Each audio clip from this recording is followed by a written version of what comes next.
Alrighty, guys, episode 1 of the Vision Cast. Nick Karolakis, Tom Riley, and our guest today, 7-time IFB Pro Champion, Guy Cisternino, a.k.a. Quadro, recently retired. Yes. How are you, sir? Good, bro. What's going Good. on? Nothing, Thanks for man. coming, man. Thanks. Yeah, 4.5 hours.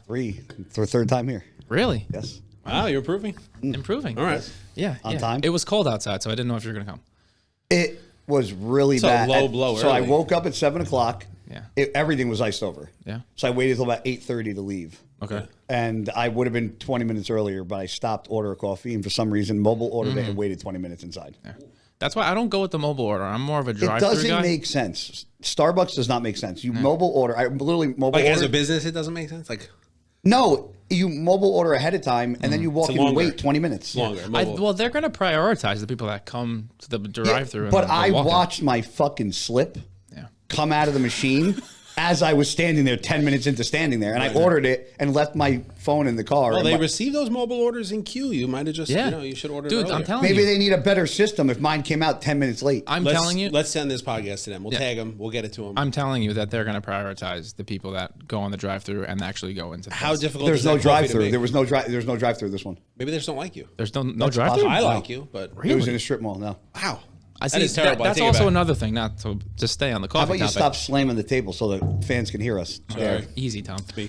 But I will not go into a mall for a cup of coffee. No, it wasn't a mall. A strip. It was like by itself. It was a Oh, okay. I thought you said you went to a mall. Like, I'm not going to strip a mall. It was on the like it's like going outside. into a walk Target right in. for a cup of coffee. No, like, I'm that's going not real coffee. No, it's not. Doesn't taste the They're same. using pods. No. Yeah. Yep. Definitely. Yeah. But anyway, recently retired. So life in general for you, whether it's your schedule, training, what has it been from a lifestyle change point that has changed, or is everything just the norm for you still? I haven't felt an ounce of change because I'm still training the same, eating the same, traveling just as much, if not more.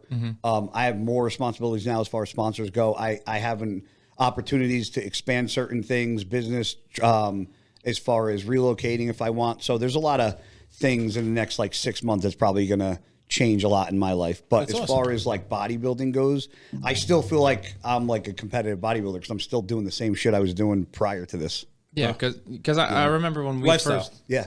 Yeah, so like when I first met you, one of the things that you told me originally was it wasn't more of like I don't train to be a bodybuilder. It's more of like training is just part of my life, and it helps me from a mental clarity standpoint. It's just part of who you are. It's not your occupation. No.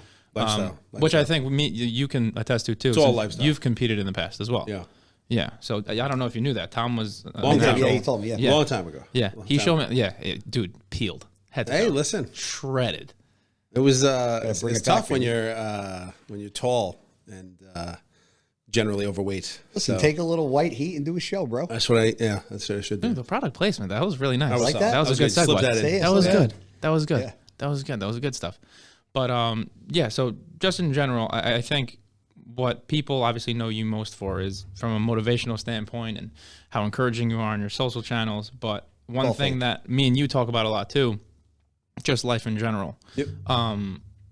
People only see, especially now, from a social standpoint, whether it's TikTok, Instagram, whatever it is, they only really see the end result. So like Guy will post whatever it's his posing or his workouts. People only see that. They don't see everything behind the scenes that it gets, to get to that point. Yeah. It's because, but for real, like people will see us like doing a podcast. No one will know like actually how much went into this. Yeah. Oh, that's my fault. We'll let it My slide. gun owner probably asking how my flamethrower was doing. Oh, flamethrower, another episode. Yeah, but regardless, I think it's more of a societal thing though. Yeah, I think the problem, I think that was that whole thing about, people seeing only the end result. I think a lot of that came from social media because there's a lot of entitlement now. And, people don't see, the things we have to do behind the scenes that gets us to the actual stage. Right. And they look at us almost like, a lot of people view us like superheroes. Like we don't get sick, we don't get injured. Like we're this like superhuman immortal that we're not like everybody else, but we have the same life struggles that everybody else has, if not more sometimes. And people don't see it, but people don't realize most of social media, most people are only going to show you the good. Yeah. A lot of people don't want to show you the bad when it comes to social media. They want you to think that you're good, you're happy, you're highlight good reel. relationships. I mean, I'm sure with the people in this room, how many people can we name? Obviously, we're not going to, in a relationship that the relationship sucks, but they post about how in love they are all the time, and the relationship's fucking horrible. I think a lot of people in this industry do that. Yeah, everybody I think a does lot it. of people generally, right? Everybody. And it's like your need for those people to like sell the end result or sell that it's all good. Or listen, you know, you have those people that on both sides, they either don't appreciate the process because they just see the end picture, or the people that are just selling their end picture and not showing the process. Yeah. And there's so much in between, whether it's business, bodybuilding, you know, life in general. Like, you don't just get to that picture instantly. There's no instant gratification. This is tens of years of training for you. This is tens of years of business for us. And so like you can't even explain to people that really don't have the dedication, the motivation, the discipline to apply themselves, because they're just on social media and they're just looking and, you know, what can I scroll to that I like the end picture? Oh, I wish I could have that. You know what it took to get there, you know, especially for you in the years you competed, that you put in like countless workouts. People can't appreciate that. Well, it's almost like, you know, running or starting a supplement company. You own VMI. You know what it's like from starting from the ground up. How many products did you guys come out with and formulate and maybe didn't do well, or didn't taste good, or you didn't like, or the labeling sucked? Same thing with bodybuilding. Like, there's a process to everything. And the issue that I have with social media is I get more inspired by people who's failed over and over again and finally succeeded. They learned. Because that's what it's about. Yes. You have to learn through your failures. And a lot of people think because you succeed, that's how you learn. But you don't learn from winning. 100%. Winning just teaches you you're at the top. And sometimes winning is the hardest thing, because in order to stay at the top, you have to have stamina. Yeah. And a lot of people don't have the stamina to withhold being on the top. Yeah, it's very hard. Right. But I like somebody who goes through but I like seeing the struggles and the downfalls and the failures and then the succession to the... You can appreciate it. Yes, because I can appreciate it much more. 100%. You know, when you just see somebody's, you know, good feats and their accolades and, you know, their wins, you're like, okay, well, where's everything else? Because you're not just the best all the time. Yeah. Nobody's just the best all the time. There's got to be shit that comes. There's so much shit in between and before that. And you can't even show people that because it's such a long journey. But if you could just give people a glimpse, right, into what it took, I think it would change people's perspective drastically, big right? time. And not that you need people to appreciate the struggles you went through, but all those people that either think it's easy or, oh, I could do that. Like, both of those people are kind of wrong. Like, first of all, you have no idea what it took to get here. You know, I can't tell you how many people we run into that don't know us, or they become a consumer, they become a retail, they don't know the story, they don't know the businesses we've run in this industry. And so say, man, it looks like you guys are getting some legs, or you were successful here, or oh, you're in this grocery chain, or oh, you're in this national gym chain. I'm like, dude, I'm 10 years in just in this company. Yeah. And I started by taping paper labels to a bottle on top of a hardware store. Yep. Like, nobody knows that. Nobody sat there with me. My wife was there, my business partners, and that's it. They see this. They see this, and they're like, man, the products look great. Or, you know, you get Guy Cisternino in the office for a podcast. No idea. And I don't even need people to know, but I wish people could appreciate for themselves what it took for other people to get there, what it took for you to get where you're at in your career as a bodybuilder, so that they could either apply that or appreciate what it takes. And so many people on social media, because that's where everything is, don't see that. Nope. It's just the final result, instant gratification, and it gets to a lot of an entitled generation that don't know what it takes. Yeah, I was gonna say, is there like a part of both of you? I mean, from a business standpoint and bodybuilding and just in general, is there a part of you that is more of like, I wouldn't call it like vengeful, but you have all this success and you're seeing on social, oh well, that's great, this, that, and the other. Is there any part of you that's like almost not angry, but like you like you said, you want them to, like, if you only knew what actually went into this? I don't personally, and Guy may have a different perspective, having, you know, competed and won so many times, right? I don't ever look at it like we're winning or we won or we're number one or we hit this or we hit that. To me, it's the process. Yeah. And the process and the journey, it's a long road, and you got to be ready to go every day on day one, year 1, year 10. And I think I don't think there's a vengefulness or, you know, I resent the fact that there are people that don't maybe know what it takes, and Or they assume they that don't it's easy. Yeah. Oh, I could have done that, or dude, you must have life great, or wow, I can't believe you do that. that or you must have be that. nice. I used to get it all the time. Oh man, you travel a lot. Dude, my daughter was born, and within 7 days of her being born, I was gone for a week. People are like, oh my God, my family thought I was nuts. Yeah. And obviously without my wife, holding the fort down, but there are people like, man, it must be great to travel. Dude, I wasn't home for a week to 10 days every month for like 5 years. And people are like, well, what are you doing? I'm walking up and down the street in San Jose visiting supplement stores. Like, what are you doing this week? I'm at an event in Texas handing out samples. Like the work, the time, I don't need people to appreciate it, but I resent the people that think it's easy or give you the, oh man, yeah, congrats, you're doing great. Must be great to be on top. Must be great to be winning. Must be nice, yeah. Winning. Yeah. Listen, I packed ice buckets for years to put samples on ice to hand out at shows for years when people had no clue who we were. Yeah. The same as Guy, having to put in the training, put in the work, show up, try to show the judges, right? And people, oh man, it's great. Congratulations. Yeah. Nobody cares until you're winning. Nobody. No. And then they want to act like they're your friend or they appreciate it. You weren't there on the journey. So either appreciate the journey or don't act like you know what it is. And got someone like Guy can appreciate it because he's in it. Yeah. But nobody cares till you're winning. And then magically, oh, it's easy, man. This is they great. Magically appear, right? Everybody wants to be your friend. And then when something happens, you get wrote off real quick. One little thing, one little bump in the road, and it's you're forgotten about, or it's, oh, that's it. He's done. He's over. His career's ending, or the supplement company's done. You make a mistake. You sidestep. Wrong hire. Wrong product. Wrong look at a show. Yep. Oh, that's a dumpster fire. Yeah. Listen, you know what I say to people, and I mean this. And there's a guy in the business. He owns a chain of stores, and I'm not going to say who, but the prominent brand, prominent chain of stores. And I consider him sort of like a guy I look up to. I can go to him for advice, but the reality is it's time. You can't even put the effort into arguing or talking to these people, whether it's social media or your peers, about where you're at. I'll see you in 5 years. Yeah. I'll see you in 10 years. I'll see you at the end of the road. And you know how many people aren't there 3 years later, 5 years later, 10, not in the industry, couldn't hold the job, couldn't make the brand work. Yeah. Okay. How you doing? I'm still here. You're still, and that's the difference, right? Like, to me, your wins are not what impressed me about you as a bodybuilder and as a person. It's your longevity. That, for me, the constant peak performance over time. Yeah.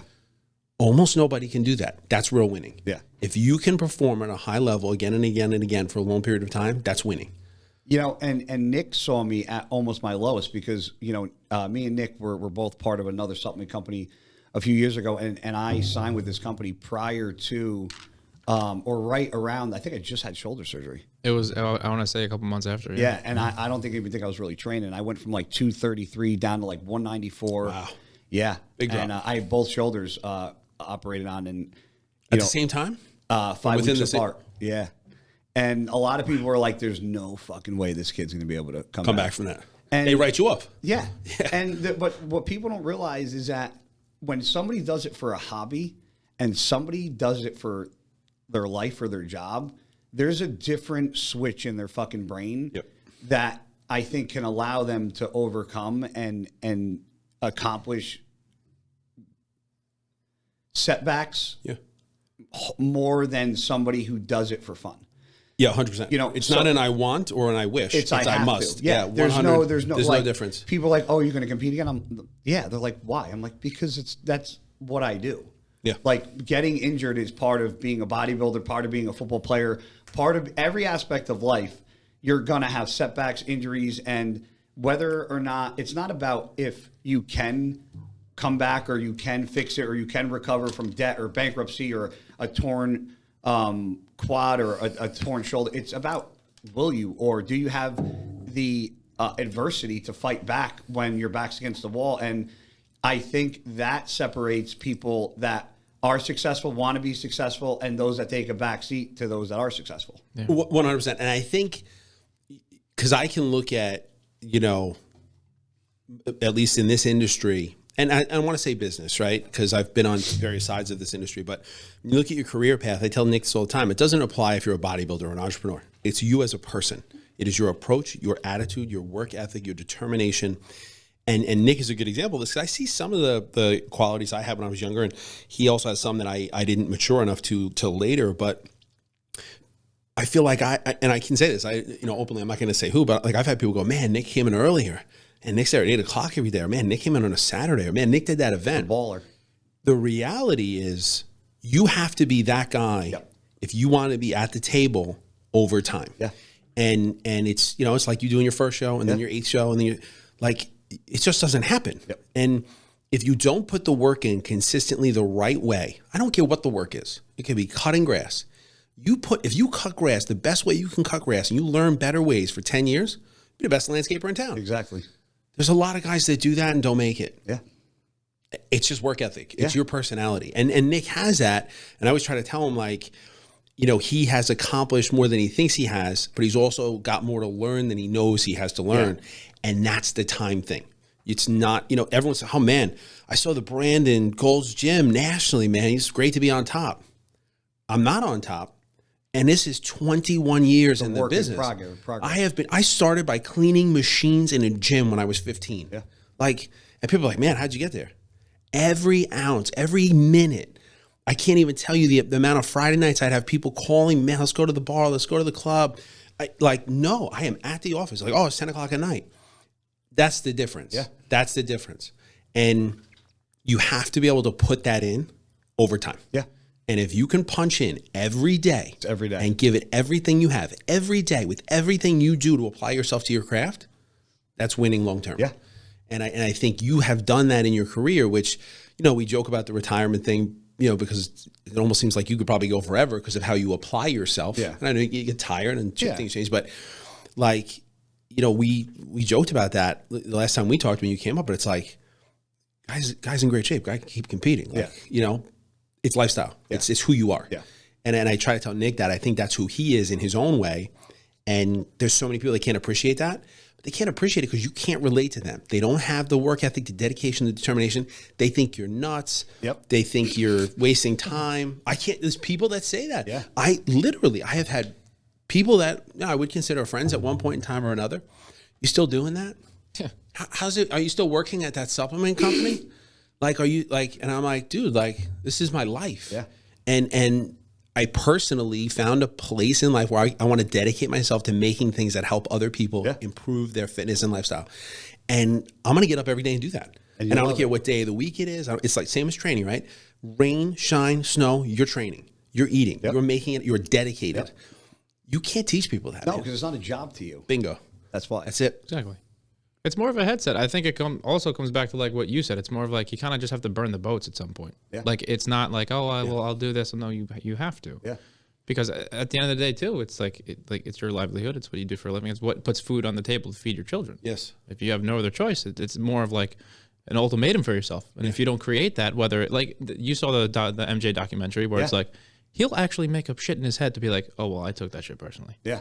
Regardless of what it is. Yeah. Work, bodybuilding, whatever. I look at it like that. I look at it like that. I take that shit fucking personally. I want the customer feedback. I want the people saying negative shit. Yeah. I feed on that. I'm ready. Yeah. I will be here every day. And your negative comments won't, and you probably won't as a person, but I'll be here. Yeah. I punch in every day. Yep. And that's the difference. Yeah. And one of the things, we were talking about the generation and or whether we have resentment or how we feel towards them. And I think the biggest thing, and one of the questions people ask me that I hate the most, and because I don't understand it, people go, well, how do you stay so motivated? And I don't need motivational fucking videos, or I don't need somebody screaming at me. I don't need to watch David Goggins. I don't need to hear Joe Rogan say something inspirational. I'm like, how are you not inspired that, based on at least the industry we're in, and we've seen all the negative stuff and the, how fast somebody on top can just not even be here, and the deaths and Sure. all the bad stuff that happens. How are you not motivated every fucking day just on the simple fact that you wake up? Yes. Why do you not want to? How can somebody wake up every day with the gift of still being here and not be motivated to give that day 100%, no matter what the fuck it is they do? I think there's two problems, right? And we can, as older guys, and you're squeezing up that way, right? But no, listen, and when you're in that you know, sort of older bracket and you get there in life, and I'm sure generations before felt that way. But today it's easy to have that opinion because you can look at the landscape of everybody, social media, websites, Instagram, like you can see this is where the world is at. This is where the people are at. Yeah. The people that think that about motivation or need that, right? They either haven't found their passion or they have really never been taught the get up and go. Yeah. And so I don't want to call it entitlement or lifestyle, or you got it or you don't. You were taught it or you weren't. Well, that's the thing, and if you don't have that, like, I'm sorry, like, if you need motivational videos, I'm okay with that. Yeah. If you get up and put the work in, I don't care what you do. Yeah. Whether you need the motivation or not. Mm-hmm. But if you haven't found the passion or you weren't born or taught the work ethic, doesn't matter. Yep. You're out of the game. Yeah. Yeah. Early on. And those are people you can't talk to. And this is the thing that when we first met, we talked about this a lot. It's like when we did the videos of your dad butchering and teaching us all that stuff, I was taught, I come from obviously a Greek and Cuban family, and it's very old school, and they just hammer you work ethic, work ethic, work ethic. And it's, you know, my dad told me at a very young age that, just to be very blunt, motivation is bullshit. He said that to me at 10 years old. Yeah. So it's just a feeling. It's an emotion. There's nothing tangible to it. Right. I can wake up every day and watch Guy Cisternino on Machiavelli Motivation and get all fired up, but that may last a couple hours. Yeah. I do get fired up when I watch that. Yeah, but like I'll be fired up for a couple hours, but what's really going to carry me through the week? What's going to carry me through the day? What woke me up today at 6 a.m. to answer emails and make sure my website's ready to go, that we're not missing anybody in the loop because we just transfer this and that. Yeah. That's work ethic. Yeah. That's dedication. That's consistency. If you don't have consistency, motivation's all fine and dandy, but it's just fluff. It's fairy dust. It means nothing. The interesting thing is the one thing you'll find almost every motivational speaker say, right? And I think this is pretty consistent, is the dedication and consistency to your craft, regardless of emotion. Yes. And they say it in different ways. They could say, oh, you know, okay, motivation doesn't mean anything, or you can call it discipline, you can call it consistency, but I think they all have that message, right? It's what you do when you emotionally don't feel like it, when you physically don't have it that day. Yeah. Do you still get up and go? Yeah. And if you do, you have it. I think it's also, and I think a lot of people don't, and then they can't relate, and they say, well, God, man, how are you training on the Sunday after Thanksgiving at 7 a.m.? Dude, you got it or you don't, bro. Yeah. Like, I've learned more. I'm not mad at you, but don't ask me that. I've learned more from sitting in a hotel room after taking second, third, fourth, whatever place with Chris Aceto than I ever learned from winning a show and sitting in the same hotel room after 100%. Winning. I learned more from the seconds and the thirds because I try to figure out what I can do to get better. Yeah. Whereas when I win, it's like, okay, I won. Now let's I don't like the wins come and they go, but the seconds and thirds stay with you. Yes. Yeah. And no matter how many wins you get, even if you win 10 times and lose one, that one fucking loss is going to eat at you. One of our first products ever, it was a weight loss product called Super Slim 7. And listen, I was a rookie on a lot of the aspects. We had several of the business partners at the time that had a different vision for where we would take the brand when we launched. And, you know, people joke with me. Our GM, Christina, always jokes about this. I always have that bottle around. You always have that label handy. I'm not going to forget how many people told me I fucked up. Yep. That was wrong. That wasn't the right formula. That wasn't the right label. I can't tell. And listen, we have family members and friends and people that try to support us or bought a bottle. And that I won't forget either, because I remember those people that was day one. Yep. And they rode with me on day one. But there were so many people that made it a point. I'm not mad they gave me negative feedback. I'm not mad it didn't work. They pointed out I'm not going to fucking forget. Yeah. I'm going to remember those people, but I'm going to remember that product. That thing's going to sit there every day, and failure is going to stare me in the face and tell me you got to do better today. Yeah. And I don't even think we do great. But every day I get up and come here, I'm going to try to do that. 100%. And I think Nick does that, and Frank does that. And I think people sometimes think you're crazy when you do it for years and years and years. Sometimes you got to be crazy to be successful. 100%. And if you're not willing to be crazy and dedicated and consistent for a long period of time, the people asking me those questions are the people not doing it. Yeah. And I can piggyback off that, and Nick can at one of the two. I don't know if he knows both of them, but it's funny that you said that. So at my desk downstairs, I have a desk like where I do all my work. Yeah. And in front of the desk, there's a cabinet above me with two doors, and taped to that cabinet is a check that I found years ago from Steve Bleckman when I was sponsored by Muscular Development Magazine for $1,000 that I never cashed. It's funny. And it's taped to my cabinet. And the reason why it's there It's two reasons. One, because it shows me that I didn't need that $1,000 to survive. Yep. And two, it shows me where I started from that long ago and what I was making to where I am now, and the growth that I have every single day when I sit at that computer doing business. I look at that going, I never needed that $1,000 to be where I am now. Love it. And the second thing, as far as emotion and being crazy, Nick's trained with me multiple times. And like there was a viral hack squat video that everybody fucking saw on TikTok that have like 10 million views about me screaming at somebody in front of a hack squat. And people were like, this kid's an asshole. You know, he's filming too.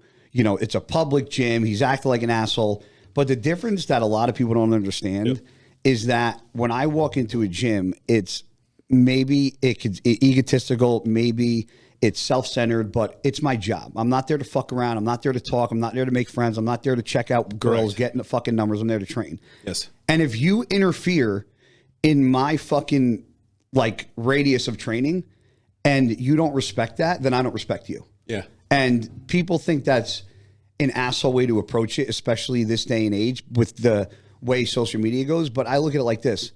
When I was young, I didn't have people filming me for no reason. I didn't have people film me for social media for 100 followers. Yeah. I wasn't, and even now with people filming me in the gym, I still respect everybody's space around me, even with camera crews. But if you can't respect people in the gym, whether they're doing it for a hobby or doing it for a job, then get the fuck out of the gym and go to Planet Fitness. I think you have that generation or this generation, there's no gym etiquette. There's no etiquette in a lot of things. Period. There's no etiquette in a lot of things. Jesus. But yeah, I think we can at least all speak to the quarantine actually helped fucking gym etiquette because people actually had to put their shit back and clean the fucking machines. That's about quarantine. Probably only good thing quarantine did when the gyms opened back up was fucking make everybody a little bit more accountable with gym etiquette. You know what's funny about that? So and Nick's been to the house, but so my wife and I set up a gym at home, and I you know tried to take it seriously for as serious as I want to train, and probably halfway past the pandemic.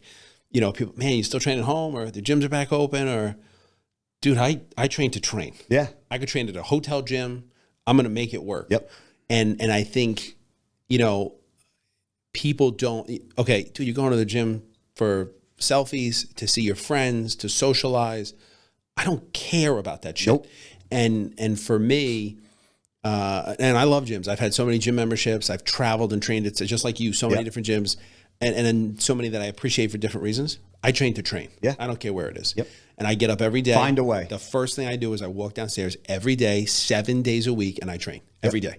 And I think for me, I'm still a regular dude, man. I'm not a bodybuilder. I'm not, but I take it seriously. Yeah. And I think you realized with quarantine how many people didn't, they're doing it for social reasons, or, I got to get out because my treadmill buddy or my workout partner, dude. I train to train. I could be in the middle of the ocean. Yeah. That's what people were like, I can't go to the gym. Like, flip tires. Go outside and do pull-ups off a fucking tree branch. Yeah. Pull some rocks in your fucking backpack. And you don't have a 40-pound box of files somewhere in the house? You don't it's not hard to find a fucking way to get shit done. Yeah. If you want to that bad. Yes. Mm-hmm. If you want it bad enough, you'll find a fucking way. If you don't, you'll find an excuse. 100%. You found so many people who, training itself was not their primary focus. They needed the social interaction or the getaway or the and then the people that got mad because you went to the gym. I saw people getting mad at others because they were able to have gym access. And like, you fucking scumbag. Yeah. And it's like, well, because I have a gym. I have we access trained to that one time. That's when people got pissed at us because we were training. Yeah, I was like, well, just because I have fucking people that own gyms and allow me to train, it's not fucking, don't get mad at me. A lot of hate. A lot of fucking hate. Yeah. If people took that hate that they had and balled it up into some energy and focus, some motivation, at least I would respect it. Yes. People just but instead they direct it at you and don't actually do anything. Yeah, they sit home and fucking eat chips. It's like the guy shit talking when he's on the side of the road. Yes. It's like, dude, come on, man. Yeah. If you took half the negativity that you were pointing it towards somebody else, any amount of negativity, just whatever it is, just take a quarter of it. Because I would say 99% of the people that have something bad to say fucking hate their lives to begin with. Yep. So if you take half of that energy and just put it into, I don't know, exercise, work, something positive towards your own life, not Tom's, not Guy's, not Nick's, you'd be surprised. Well, you'd be surprised what you can accomplish. Watch this. Nick, I consider you one of the most successful younger people that I know. You're obviously very successful, owner of VMI Sports. I consider myself as successful. Sure. Have you ever gone onto somebody's social media page who you didn't like or whatever and fucking trolled them and made a nasty comment? I've been tempted, but no, I wouldn't bring myself to do it. No. Neither have I.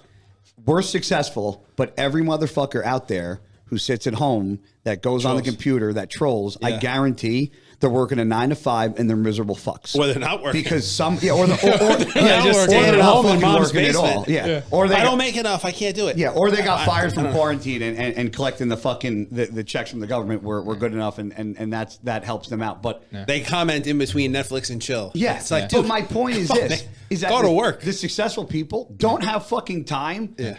To sit on social media and troll and see what fucking the people that they don't like are doing. If I don't like you, I'm not wasting my fucking time doing anything not worth it. around anything that you're doing. I'm not watching you. I'm not listening to you. Go agree. I'm not. I don't have the energy. Nope. I'm going radio silent. And I don't know you. You don't know. I don't give a fuck what you do. Yeah. But the people that say they don't care but they're hating on you, those are like your biggest fans. Yeah. 100%. Because they're always going to be there no matter what. Exactly. So I think the lesson here, ladies and gentlemen, is mind your own business, do your job. If you don't have something nice to say, don't fucking say it at all. That's another way to put it. No, I think you know, for me, you know, put into work, you know, put up or shut up. I think I'm happy with negativity, comments, feedback. We play in what is now a pretty big industry and it's competitive, same as bodybuilding, right? It's much bigger than it used to be. Bring it. Yeah. I'm ready. Yeah. I'm not going to talk trash about anybody else, but I'm here every day. I'm ready. Let's go. Keep stacking the dirt. I'll keep climbing a mountain. Yeah. And you know, easy as that. That's it. 100%. Yeah. You put it in. Yep. You're putting it in, and whether they are or not. No matter what. No matter what. Perfect. I think that's a wrap. Guy, thanks for coming, man. Anytime, man. Glad to be here. Yeah. Awesome, man. Thanks for making the ride. Assalamu alaikum. We're out. Peace. Peace. Push it to the limit. I can't go no more. Red light, no